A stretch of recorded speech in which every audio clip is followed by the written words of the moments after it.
Welcome back to the channel. If you're new here, my name is Philip and I'm a landscape photographer based in the Midwest, and on this channel we talk about nature, traveling, and photography and how those go together.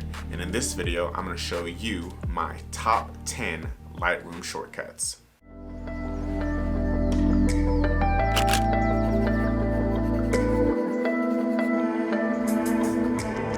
Lightroom is an absolutely amazing program for editing your photos.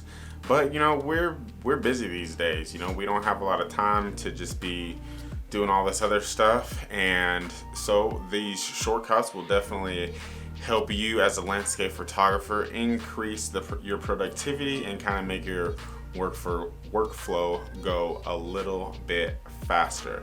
So let's start off with my first one. So you can go ahead and use the backslash to do your before and after.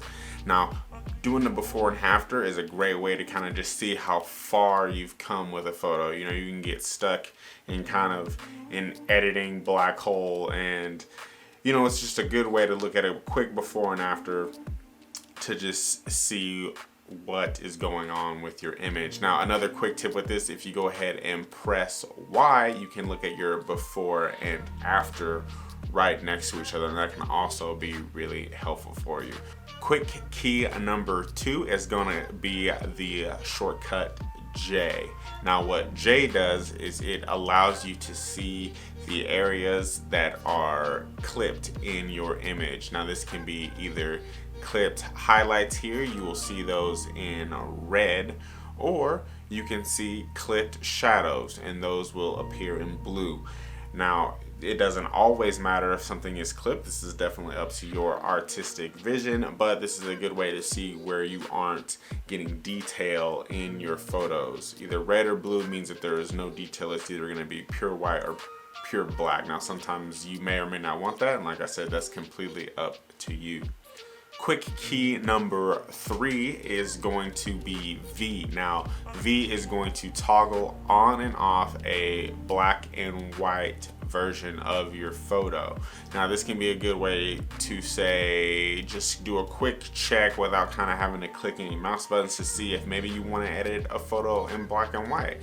And sometimes with my favorite photos, I usually like to do an edit in color in black and white. So that's just a great way to kind of quickly see what that photo is gonna look like. So again, that's quick command V. Quick key number 4 is going to be O. Now, O is going to do a mask overlay. So in order to activate this, you have to be in a mask, either a radial filter, graduated filter, or your adjustment brush. Any of those level adjustments, you're going to be able to use quick key O. Now, what O is going to do is show you your mask overlay. You can change the color of this overlay, but mine is in red because that's easiest for me to see. And what that does is it allows you to see what area of your photograph that mask is going to be, that mask or that filter is going to be affecting. So you can press O on to turn on and off your mask overlay.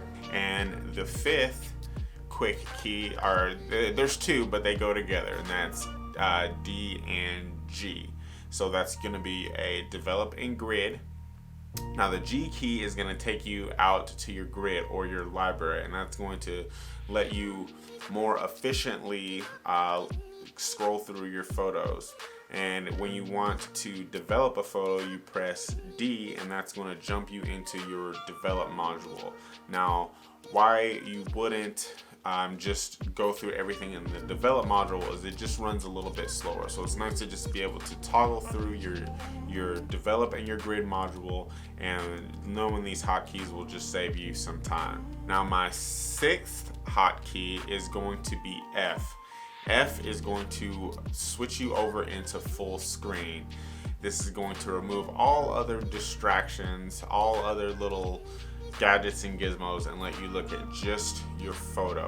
I usually do this when I'm approaching the end of a photo. I'll finish up an editing session and I'll take a step back, step away from the photo, and come back with fresh eyes, hit hotkey F, and I just get a pure version of the photo, and that'll help me decide if that photo is done or not.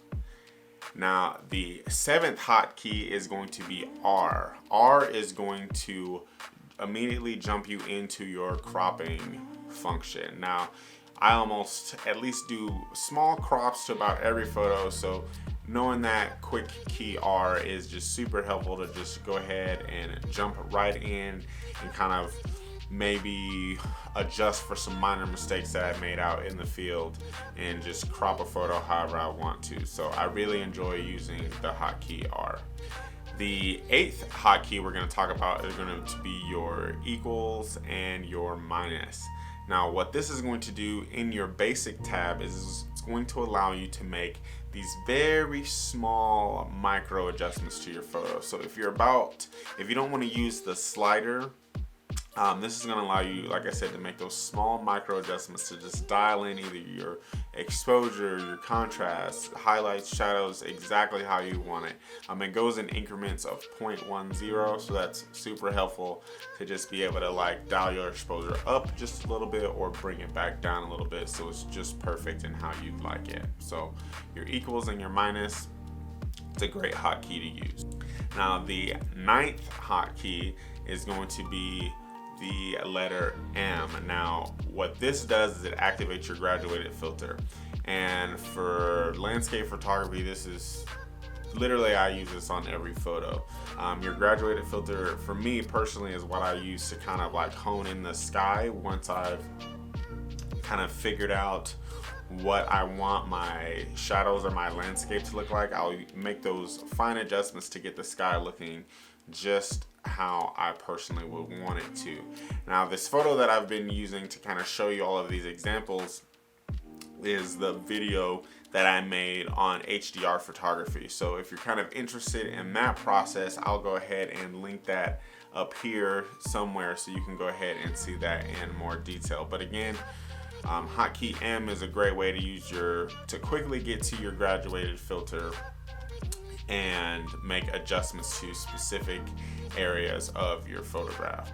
Last but not least is hotkey number 10, and that is actually going to be Control Z. Control Z is going to undo the last action you did. So let's just say you were doing a graduated filter like from the last example, and maybe you didn't like it at all. Maybe everything you worked, you did contrast and all this other exposure, and you just really did not like what it did. So you can go ahead and press Control Z and completely get rid of all of that, and that's super helpful to kind of just bring you back just one step in your editing process and kind of either restart or go another direction with your photo.